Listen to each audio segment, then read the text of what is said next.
Hello and welcome back. We're back with another deck tech video. It is June of 2025. It's in the middle of Pride Month, and I'm back with another deck tech showcasing what I'm currently running in 2025. This is my Izzet deck. I am a Grixis and Rakdos and Mono Red fan, so I have a color combination of everything within, including an Izzet deck. And this is what we're currently running here. Now, while this is a deck tech for Nassari here, which is a rather rare commander, what we're gonna do is really illustrate a bit of a problem that's going on right now with eDHrec and content creators, and how they sometimes just regurgitate content and pull from data without playtesting and make really bad recommendations, which is problematic because you and I, the players, we like to spend money on this hobby. Now, I don't want to go off on too much of a tangent on all these topics. I'll try to keep it sweet and simple. I am not a content creator. I create these videos mainly for myself. I enjoy seeing the progressive history of these cards as a deck archetype, or what cards have been power crept up and change over the era of EDH. And this is primarily for myself. I like showcasing rare commanders, things that don't see a lot of play, and the unique interactions within. One thing about my channel you will notice is I almost always show a physical deck of cards. When I do show a digital deck tech video, I am talking specifically about the theory, and I make sure to illustrate and reiterate many times that I have not playtested that deck yet. But every time you see me with a deck tech and the physical cards, I will only do so if I have had extensive history with that deck. That way you will never see me show a new commander deck, something that was just printed. I will not just pop off a deck tech without giving you the actual historical knowledge that came of playtesting. So what we're talking about here really is eDHrec recommends cards based off of gathered data from a few points. Now, if there is an uncommon commander, something that's not too good, there's not a lot of data to pull from. So some of those recommendations might just be generically somewhat okay in reference to what the card does. But the problem is, a lot of content creators on YouTube, for example, they just pull data from eDHrec and they'll make a digital display of their deck on the screen, not showing you a physical card. You have no way to know if they've ever actually handled that deck in real life. They're just maybe regurgitating data to you, selling it basically as content. They're just making their daily quota. And again, that's fine. I don't have anything against content creators. We live in a time where people need to make money. And that is a way utilizing the advertisement system that's going on. And this is just kind of the current era of how people can make money on the side. But it unfortunately does impact you and I, the consumer, because we may be misled into making a financial purchase that we should not be making. So let's talk about this deck. I will talk more on that as we go and point out the obvious cards. I may even do a picturesque slide over to eDHrec and just talk about how many bad recommendations are in there and why you should not run those cards. But let's start with Nassari the Commander. We have a 5-mana 4/4 eDHrec Shaman. Shaman is a unique creature type that has a few effects in the deck that we can benefit from. Now, Nassari here has an upkeep trigger. That's actually the weakest part of the deck, relying and requiring an upkeep, so you have to go through the turn cycle before you can use her. The upkeep effect being that each opponent exiles the top card of their deck, and we have access to that card until the end of turn. We can use whatever color mana we want to cast it, but we have to spend mana to cast it, and we cannot play lands. The other bit down here is something that is frequently cause of misleading us. When you cast a spell from exile, they get a counter. So in a lot of these deck tech videos and ideas, you'll see ways of giving this evasion and abusing the counters and making her bigger. The problem is, if you think about it, you're using a deck archetype to create exile matters, but then you're diluting that deck with evasion effects for a card that should already have evasion. You're setting yourself for failure. This is a Bracket-2 deck. And if you were to follow something like eDHrec, you're going to have a less than Bracket-2 deck that will fail against precons. And I don't believe there's any number of game changers that you can shove into this deck if you want to maintain what the deck's trying to do that could possibly get it up to Bracket 3. It's just not that strong of a strategy. This is a fun deck. Keep that in mind. You're not going to go rickroll everybody out of the game with this deck. But you can get wins. There's some really wonderful effects in this deck that enable for some very strong wins. These are the two most powerful cards in the deck. And we will talk about them more as we get to other enablers. But we have Passionate Archaeologist and the Keeper of Secrets. Now, there's a few financially expensive cards in the deck that are kind of required to make it function the best it can. Passionate Archaeologist is an expensive card, but it is really necessary. It's probably the #1 needed card if you're running Nassari. I should probably mention the alternate side of Nassari is a forgettable piece of trash. She is a mono blue creature that is strictly worse than Joyra of the Jit2. Joyra being a 20-year-old legendary Izzet commander. The reverse side of this card, forget it, don't even look at it. I'll show an image of what it does on the screen, but really, like, you should never play it unless you're staring down Callie of the Vast and a Master of Cruelties. Like, you know you're about to die if you don't have a blocker. Just don't. This is a mono red commander with a blue color identity on the other side, so we have access to blue. Just forget the other side. But going on, we have Passionate Archaeologist. What this does is it gives our commander this extra text box. And that's a little confusing to think about, but I'm saying that for a reason. There is an effect in the deck that matters for our commander. So what we can think about is our commander has this extra rules text attached to it when it's in play. And it means that whenever we cast a spell from exile, we can hit opponents for the mana cost of the spell. Keeper of Secrets does something very similar. It does not have to be cast from exile. For example, if we cast our commander from the command zone, the Keeper will do some damage. These are our offensive damaging spells in the deck, and they are the reason the deck gets half of the wins that this deck gets. You can win by casting some spells from your opponent's decks. Half of the victories that this deck accumulates are from these cards.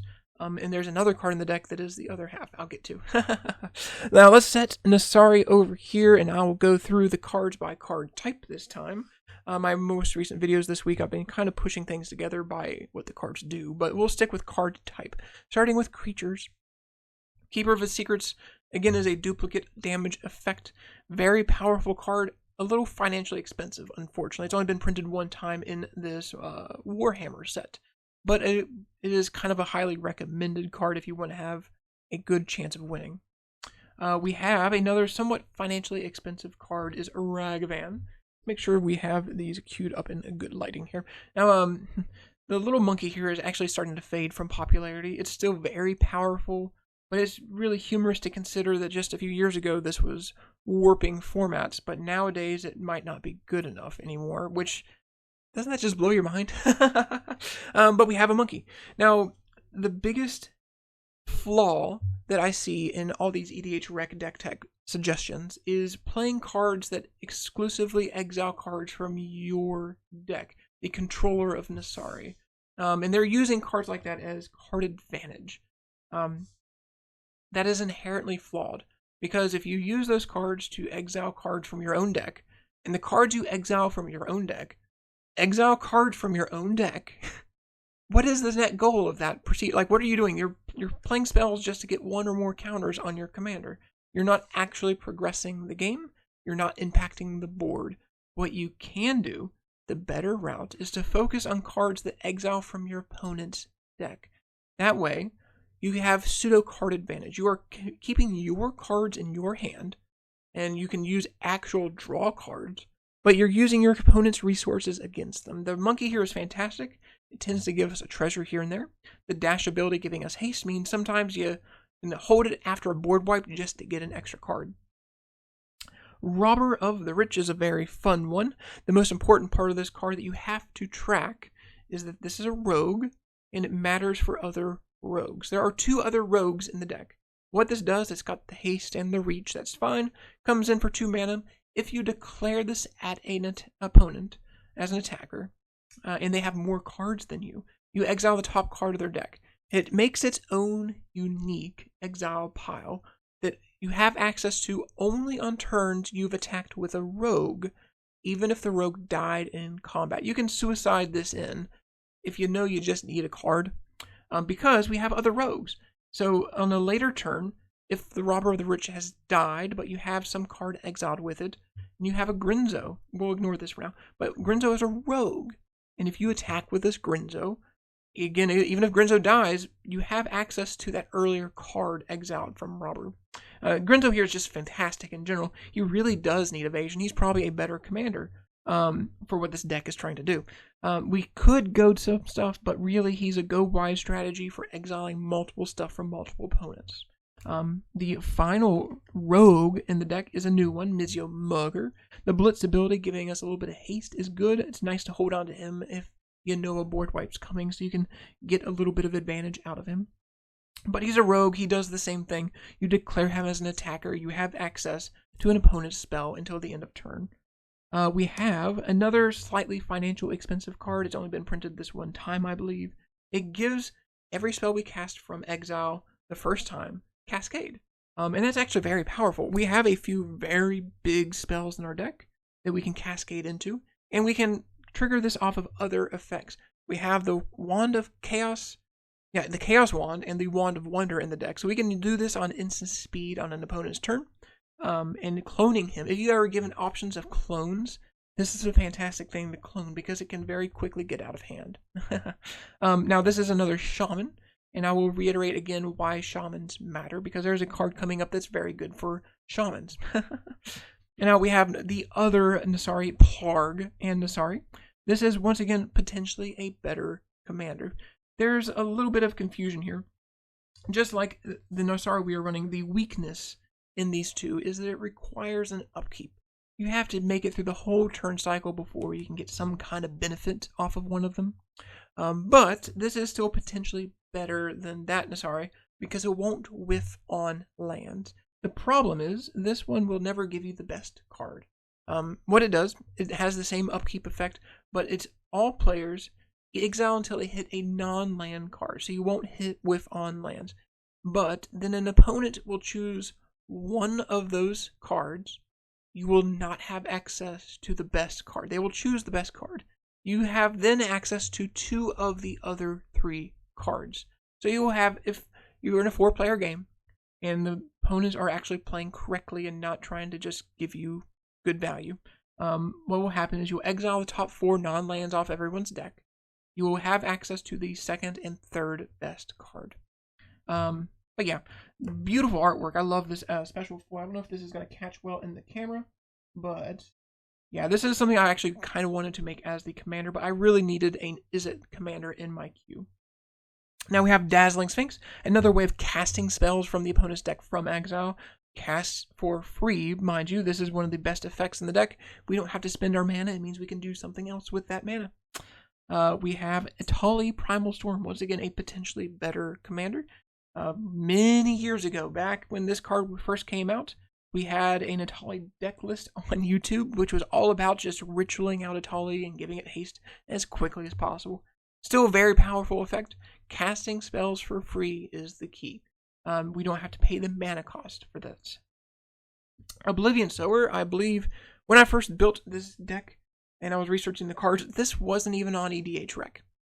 And that just blew my mind. It's another one of those things that just put that nugget in my brain that I should probably voice something somewhere about how incorrect that huge resource is in some regard. And this is one of the reasons why it's just a fantastic card in this deck. There's a lot of exile effects in this deck that might exile multiple lands off your opponent's decks. You may never have access to them, but this can get all of the lands from one opponent into play under your control. This sometimes gives you a lot of lands. Now, Harmonic Prodigy is the reason I kept talking about the shamans, I'm sorry. So what it does, other shamans and wizard abilities are doubled if they're triggered. So if you have an upkeep effect like our commander, or if you have a cascade effect right here because they're shamans, this card will double that effect. More importantly than the shaman is the Passionate Archaeologist. Now this is not a shaman obviously, but it gives our commander, which is a shaman, the text box right here. And because this is attached to our commander, if this is in play, this will double trigger, meaning that every creature spell or anything we cast from exile will do double damage. And if you look at the mana value of this, 2 mana, and our commander, that's significantly cheap. That's a very low investment of mana. This is a weird card. It doesn't actively help anything past our commander and a few other effects. But by God, if you're running this card, put this in your deck and you will thank me later. Let's go on down. We have a Roaming Throne, just like the Prodigy. This doubles effects of the chosen creature type. We choose Shaman in this deck for this one. This is another financially expensive card. It does not need to be in the deck. We had one to play with and it's here. Mizzix's Replica Rider. This is a funny one. It gives us the ability to copy a spell if we are casting it from exile for 2 mana. May not be around forever if it's a permanent spell, but 2 mana to copy spells is always a fantastic option. There's a nice flyer here. We don't have a lot of blocking utility, so having even a flying body makes her worth including. Same thing here. I'm not going to try to pronounce this card's name. This Beast Demon that starts with the Nalfa blah blah blah, whatever. I'm not going to pronounce that. Casting stuff from exile, you copy this spell. Fantastic card. Again, permanents don't always stick around with this card, but getting free copies or paid copies or free copy of something you're casting from exile from your opponents or yourself, fantastic value. Thunderclap Drake is a bit of a generic inclusion. It's not necessary for the deck. It does help reduce instants and sorceries. We have a significant chunk of those in the deck, but it gives us access to a possible fork effect. I love fork effects, and there's a bunch in this deck. And this one gives us multiple forks based on how many times we cast our commander. Being very realistic with you, our commander, since it requires an upkeep, is prime target removal bait. People don't like seeing cards exiled and knowing that this is going to cycle around to your upkeep, especially if they have memory of previous games where you burnt them out with your commander. That's where you might see some people running Lightning Greaves and Swiftfoot Boots just to protect the commander, but the Thunderclap Drake itself is a good flying blocker. It can discount our spells. We may have a lot of discounted spells over the turns. In eDHrec, again, I'll continue pointing out some of the flaws here. There's about 6 recommended creatures of discounting your spells. One even has Foretell, where you can cast stuff, it discounts it by 2. That's such a bad recommendation here, because if you just don't play the bad overcosted spells, you don't need to discount your spells, and you cannot control if you're getting instances and sorceries off of your opponent's deck here. So like that is, again, just another major red flag of a recommendation from that resource. This is the only one I felt was worth including, not because of the spell discount, but because of this right here. The final creature in the deck is one of my pet favorite cards. This is not a good recommendation, so you should probably switch this to something different. This is essentially a pseudo-chaos deck, and this card causes chaos. People get very confused over how this card works. I love cloning this card. It makes even more confusion. It almost always inevitably causes someone to wipe the board, but this is a fun trolley card that will pass around the table. We're already gaining control of other people's spells and putting their stuff into play under our control. We might as well give them something of ours to play with as well. This is for entertainment value. This is not going to progress your victory condition. This is not going to win you the game. This is going to confuse an opponent into making a mistake. Now let's set these aside and go on to the spells. Moving on to the instances and sorceries, we have, as I said, a few fork effects, ways of copying spells. We have a great selection of spells in our own deck we would love to copy, but the best case scenario is copying the opponent's amazing spells. Something like a Cultivate or Kadama's Reach seems insignificant in power. This is a very mana-hungry deck, so having access to a few ways of copying ramp spells is a good way to set us up. Narset's Reversal does put a spell back to the opponent's hand. We don't have a lot of control in this deck. This is more chaos than control. There's like one pseudo counterspell coming up, but this is a way of putting something on the stack back in the opponent's hand. We have Increasing Vengeance. This only works on our spells, but if we flash it back from the graveyard, we get to have a second copy, 2 of them instead of 1. We have Actual Reverberate. Fork itself could be in the deck. I just don't have access to that financial money to throw into it. Fork hasn't been reprinted recently. I don't think it can be. Reverberate is basically that. It's just a twin cast. It is a fork effect. And the last one here has some extra utility, although a restriction. Expansion can only copy a spell of 4 mana cost or less. And it can be our spell or the opponent's spell. This is great for, again, just hitting a cultivator or whatever. But we have the option, instead of this side, is to cast a big X spell to do some direct damage and draw. This is both our instances, so we can save this until the end of an opponent's turn as just a draw X, like a stroke of genius effect. There is, as I said, one kind of counterspell in the deck. The only reason this is in the deck is because I got this at my local LGS. I am not... Like, this is a very powerful card. This is exceptionally powerful. I don't need this effect in this deck. I don't need to make token copies or draw and discard. This is basically here because I have it. If you have other better cards, please run them. But, like, if you consider some of those recommended exile your own card decks, like an impulse style draw, this is still better. And we're going to talk about that, and again, as we get to more draw mechanics here. Quicken is probably my favorite card in this deck. We have some significantly powerful sorceries in this deck, and doing them at the end of an opponent's turn can really curve a game into your favor. This was what I used to run in Dragonstorm, this exact card, actually. If you remember my old Croesus the Purger deck from 2017, I think, it was built around Dragonstorm. And it used cards like Quicken so you can piggyback off of someone else's storm at the end of their turn by giving Dragonstorm itself the ability to be cast as an instant. This deck doesn't have that, obviously, but it has some very strong sorceries, and being able to do them at the end of an opponent's turn can give you a full turn cycle to have the most explosive play. At worst, it's a blue mana to cantrip itself. A wildly underplayed card, really. We have, these are a little bit out of order. Let me go ahead and sort them like such. The draw package in this deck are Factor Fiction variants. There's Factor Fiction, Steam Augury, which is an inverted Factor Fiction, and then an X spell version of Factor Fiction. And this is my recommendation. And another point I would like to highlight, if you're relying on eDHrec, eDHrec is recommending that you use cards, that you exile your own cards off of the top of your deck, and then you have access to them until the end of turn. And unfortunately, you might exile multiple lands or other cards that exile cards that you can't cast. They may be too high mana value. You're not getting those cards to your hand.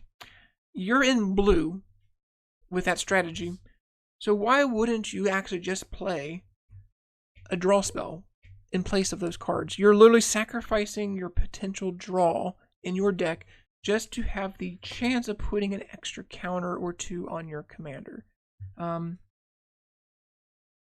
Good, please don't do that. Just don't do that. Just put a draw spell in your deck.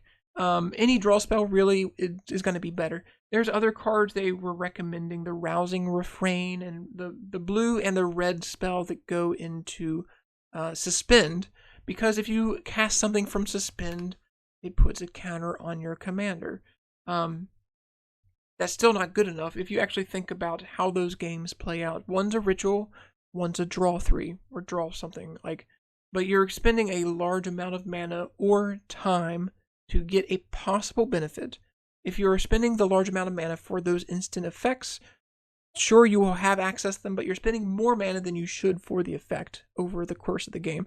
And even if they go back to Suspend, you're wasting time.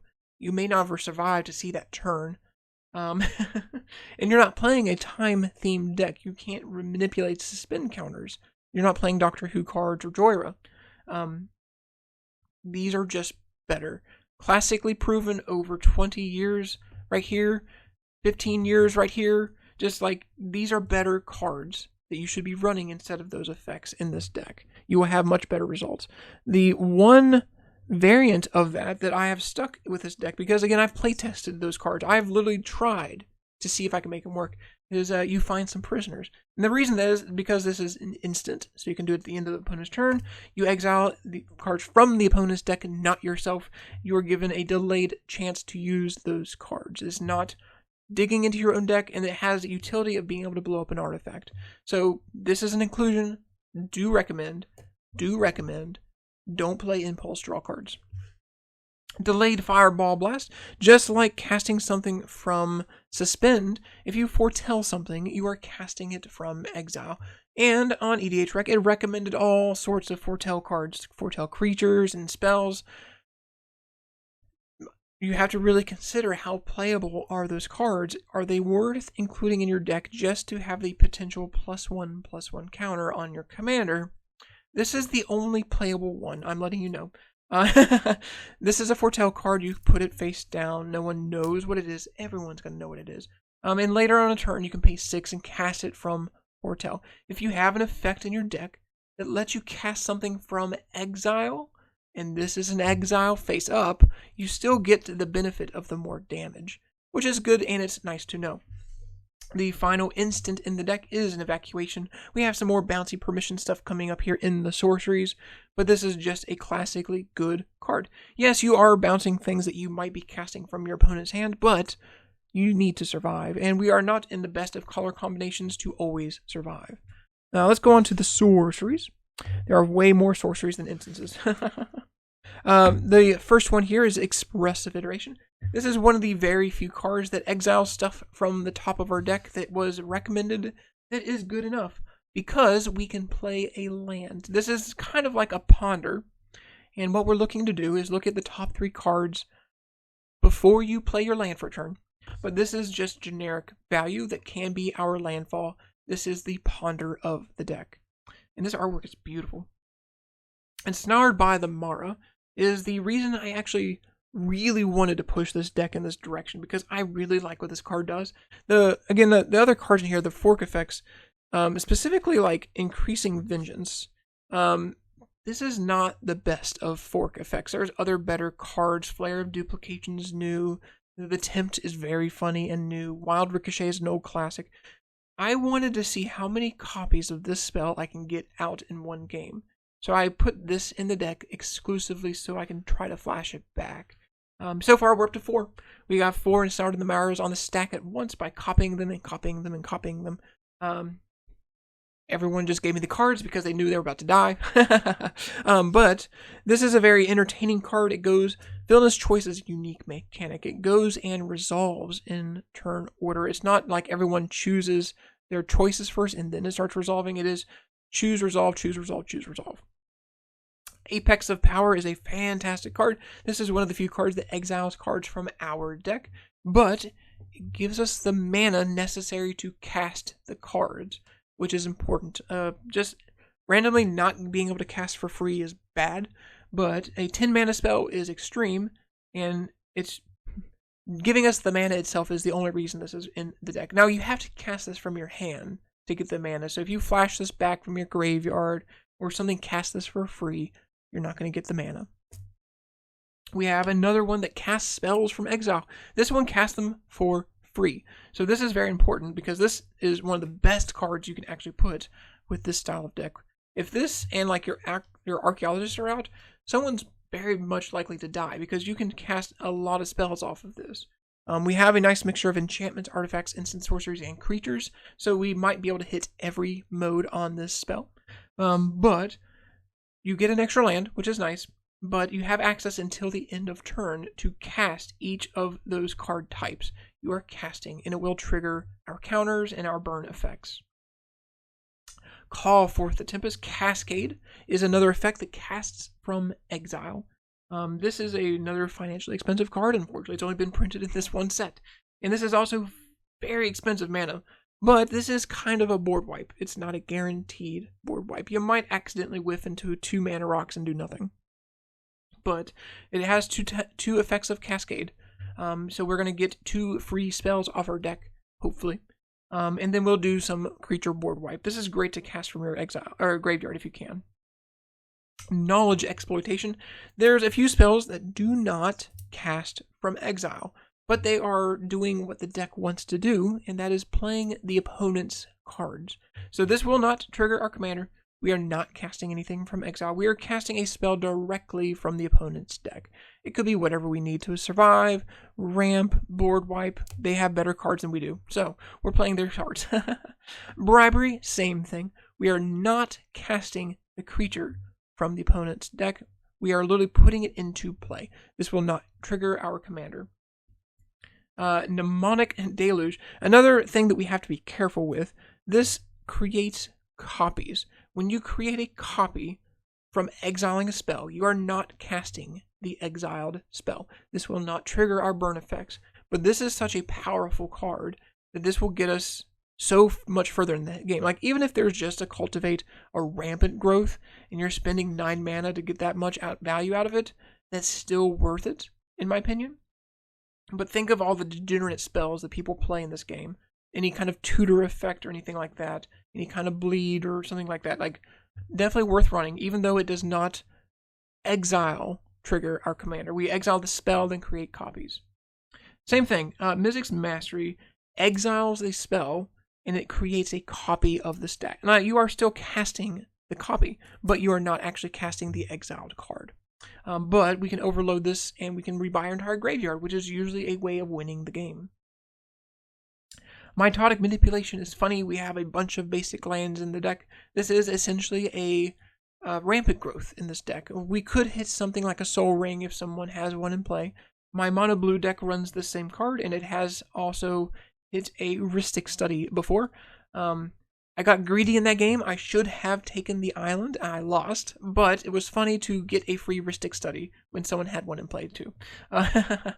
Windfall is a good draw spell, just like the Factor Fiction variants. These efficient draw mechanics are much better than the Exile Matter draw mechanics that you see recommended in Nassari. Mana Geyser is one of the reasons we have some rebuy spells, like the Mizzet's Mastery.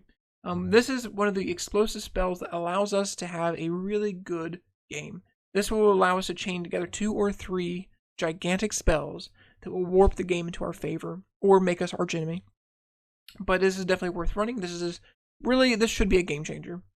Now, while I said things like the Keeper of Secrets and the Passionate Archaeologist were what warranted half of the victories in this deck, the other half of victories in this deck that we have won over the past few months were off the back of Insurrection. That's not good. That's actually showcasing the weakness in this deck archetype, the weakness in this commander, that we are relying on this type of spell to get a victory. This is classically just one of those overcosted I'm winning the game spells. It's the Expropriate or the Rise of the Dark Realms, the Craterhoof Behemoth, the Moonlight Cavalier. This is the red version. It's been around since Onslaught. I used to just really hate this card. But unfortunately, we are playing a deck that I would like to have at least a 25% chance of winning. When you sit down in a 4-player pod, your goal should always be to win 1/4 of the time. That means your decks were essentially equal in power. On its own, without an effect like this, we are below that percent. With this effect, we are approaching an around 25% win rate, which is pretty good. There are other cards you could put in this place.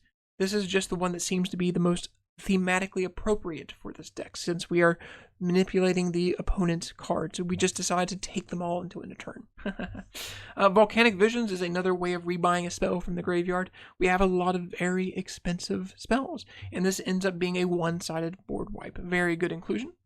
Devastation Tide is a fantastic, just like Evacuation, we might accidentally bounce something we don't want to bounce to an opponent's hand.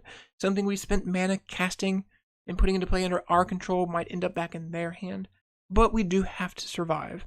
Same thing, Blasphemous Act is a good board wipe. It has withstood the test of time. Frequently just 1 or 2 mana to wipe all creatures is always worth playing. Let's move on to the enchantments now. Now, as I said, there is the Passionate Archaeologist, probably the most valuable, relevant card to get in this deck. If you are actually considering building Nassari, this is the first financial inclusion you should purchase. Really, I'm always the fan of just proxying cards, but this is the #1 enchantment that you should consider. The other cards I saw on eDHrec talking about Nassari were manipulating your upkeep, because she triggers on upkeep. Now, the fact that she triggers on upkeep is her weakness. So if you're playing the effects that give you extra upkeeps, there's a Sphinx, there's a new enchantment. I play tested all of them. Those are absolutely horrific. They cost so much mana. And the way they work, you are not given a main phase to cast your spells that you are getting from exile. You have to do things at instant speed. Paradox Haze basically just gives you an extra upkeep itself, but you're not having to skip through your first or main phase to do so. You just get an extra trigger on your commander. This is essentially just like another Harmonic Prodigy. The other cards, the Sphinx and the Enchantment, cost 6+ mana each. Because they skip through your main phases, even though you're triggering your commander and you're getting some extra counters, and you're not getting counters if you don't cast spells, you're untapping your lands. If you don't have an instant spell to cast amongst those cards, you've wasted your time. You've really wasted everyone's time. There's no point in running those cards. I'll show them on the screen here just to illustrate what they are doing, but that is a problematic recommendation because some of them are not financially cheap. We have Stolen Strategy. This does exactly what our commander does. This is just a copy of our commander as an enchantment. It hits all of the opponents, not ourselves, and we basically get another card off their deck until the end of turn. This is literally another, both of them are 5 mana, both of them are red. This is a duplicate of what our commander does. And finally, we have Mind's Dilation. Again, this is a fantastic auto include. This should be one of the first cards you get for this deck, because not only does it cast things from exile, you cast things for free. You're skipping the mana cost of the card. You don't have to spend your own mana resources. This is a cast and forget enchantment. It costs 7 mana. That's a lot. But if this survives a turn cycle, you've already probably gotten 7 mana worth of spells off of your opponents just by them casting something. Yeah, you can hit and whiff and get a land, but this is realistically one of the very first cards you should be investigating with this type of commander. Now, before I get to the artifacts, I have one last colorful permanent. As tradition, all of my EDH decks run one single Planeswalker, and the Planeswalker for this deck, I chose the most adorable Tamiyo. In my old blue/deck tech videos over the past 15 years, you've probably noticed my passion for Tamiyo. There is not really a commander that is exclusively good with this strategy. There's a few that are like somewhat relatable, but not actively good enough to warrant running. So we're defaulting to generic good stuff. We could be an Ujin, for example, if we all needed, or Chandra for an extra exile effect. But again, that's hitting our own cards. We want to hit the opponents instead. Instead, I'm running Tammy. Tammy is a fantastic diversion tactic. She will put down the biggest and most aggressive permanent in play, like a big creature or even a land if you want to ice like a Cabal Coffers. She could draw you some cards, and this emblem, it's never going to happen, but it's a threatening thing. It will make the opponents want to deal with Tammy before dealing with the rest of your board. And this is so adorable. Look at this little chibi artwork on her. Like, is this not one of the most adorable cards you've seen in a long time? The foil pop on that moon is also beautiful. Let's stick her up here and go on to the artifacts. As I mentioned earlier, we have Chaos Wand and Wand of Wonder. Both of these are fantastic spells. You basically cast these when you have access to 8 mana, 4 and 4 to activate, or 7 mana, 3 and 4 to activate. Otherwise, they're going to sit out and get destroyed before you can make use of them. So don't expose them without needlessly needing them. The fun part here is since these are activated at instant speed, if you have this guy in play, he will trigger off of them at instant speed. You can cascade things off of the top of your deck when you cast things from exile at instant speed. But these are fantastic value pieces that trigger our commander. We're doing exactly what the deck wants to do. We cannot control what we're getting, but we're getting something to play. Going on down, we have Shamil, the Inner Sun. Again, this exiles something from our deck. Discover is exile. There's a few other Discover cards that might be playable, like the big 7-mana dinosaur that you can discard to do 3 damage. That's actually a pretty good Discover card. And there's a few of them that are playable. This is the only one I felt was good enough to run in my deck. And again, why this is good is because you are casting something for free. You're not paying the mana to cast the spell from your own deck.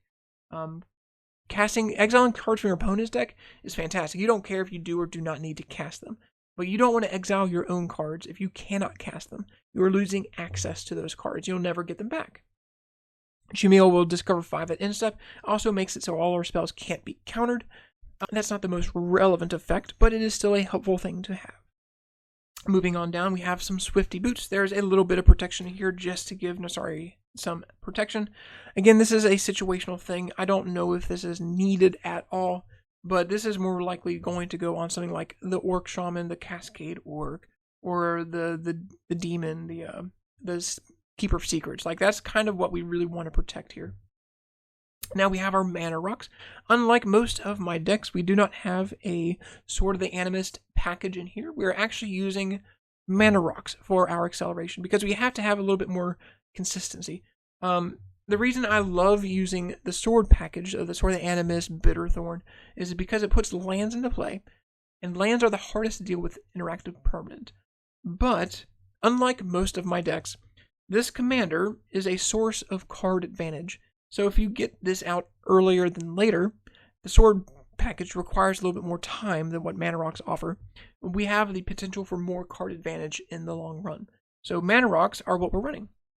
We have a Bauble and a Soul Ring, the 2 default 1-drops. We have a bunch of 2-drops. We have a Thought Vessel and an Izzet Signet and a Talisman. These are all the generic Izzet mana rocks you would expect to see in this deck. We have a few 3-drops. We have a lot of we have a few fetch lands. This is basically a 3-mana Rampant Growth, because someone inevitably will play a fetch land, and then we will have access to that fetch land ability. We can go get a basic from our deck. Other lands might end up in the graveyard, like a Cabal Coffers or a Nykthos, and this could give us that ability. Moving on down, we have a slightly awkward one that is probably a little bit dated, but it is relevant when you have a 5-mana commander. Something like this, or like a Worn Power Stone, are ideal plays if your commander costs 5. So you may go to turn 3, and if you had kept a 3-land hand and one of these rocks, you have access to 2 additional mana. Worn Power Stone being the alternative here. So if you miss your 4th landfall, you would still have access to your commander on turn 4.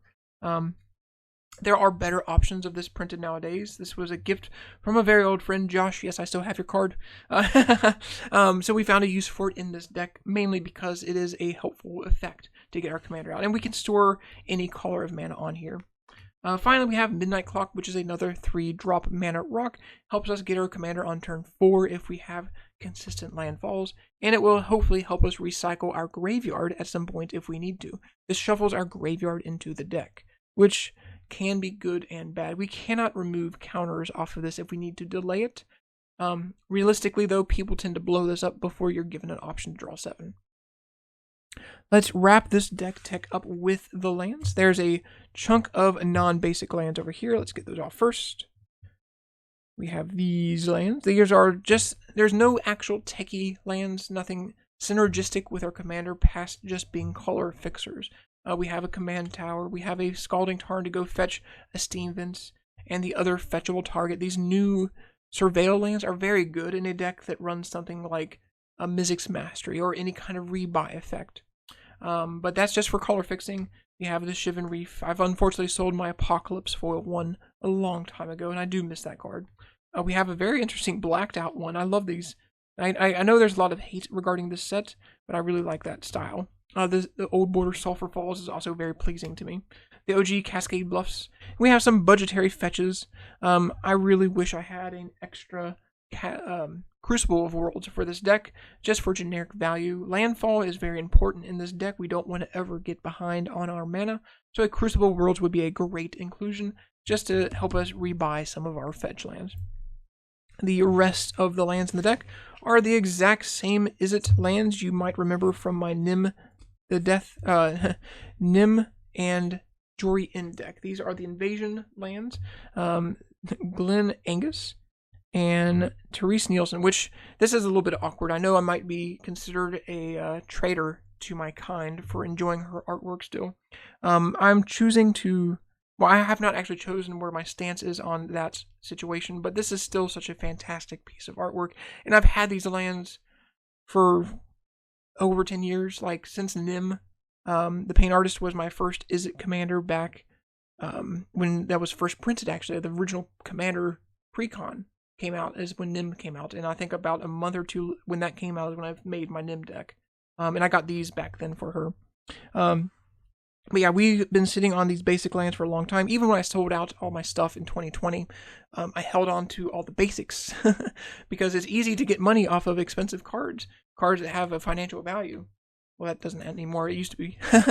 Cards like basics are hard to get rid of when you spend a significant amount of time collecting matching foils over 10 plus years. And when it comes to what a company is willing to buy them from you, it can get even worse because they just won't give you what you put into them. So hold on to your old foil basics. Now let's wrap up the video by again reiterating a couple of important things here. This deck is a Bracket-2 deck. I believe this is the best it can be in this bracket without adding game changers. And even if I were to add all of the game changers, I don't think this would be compatible with a Bracket-3 deck. Simply because the archetype, what this deck is trying to do, there is no consistent control over what you're able to cast. You cannot tutor up the parts you need. So this is going to be compatible with other precons. And again, I don't want to hurt anyone's feelings. If there are cards I said mean things about, it was not intended to hurt your feelings. I'm trying to illustrate a point. The point is that when it comes to a card that has less exposure, a more rare commander, resources online are more fragile. And you, as a consumer, if you are spending your money on this product, you should be careful of who you are getting your information from. I'm not the best deck tech builder, but I'm a legitimate deck tech builder, and I will always show you the actual cards I am playing. A lot of content creators, it is their job. They need to make their daily quota, their video quota of the week, and it's their income, and that's okay. That is just how they're making their money. But I highly and strongly recommend that you learn to identify that, because that can be very bad. If someone is making card recommendations that react poorly with a commander you're building, you're going to go spend your real life money on cards that are bad. They're actively bad. They're going to fail you. You'll see how bad they are after the fact, and they'll sit in your trade binder, and you've lost your money. But yeah, just be careful. Save your money. I'm always a pro for people proxying cards. Financial investments in this game is very difficult. The counterfeit market is insane right now. It is very hard to recommend spending money on any expensive card. And it's more dangerous if there's a player or a channel that is respectable, that is just regurgitating data without actual gameplay experience. Anytime you see a brand new commander like the Final Fantasy set that's coming out, if someone is immediately tossing out a deck tech video for that within a week of it being released, they didn't playtest that deck. Like, sure, they may have seen it during spoiler season, they may have printed a proxy, but realistically, if you're seeing a video of digital pictures of a card strifing through, and they're just talking about the most basic interactions, there's a very good chance the person making that video has never handled the card, they've never shuffled the deck, and they're just regurgitating data. They want you, as a viewer, they want you to view and click and like and all that shit. I don't care if you click and like on my videos.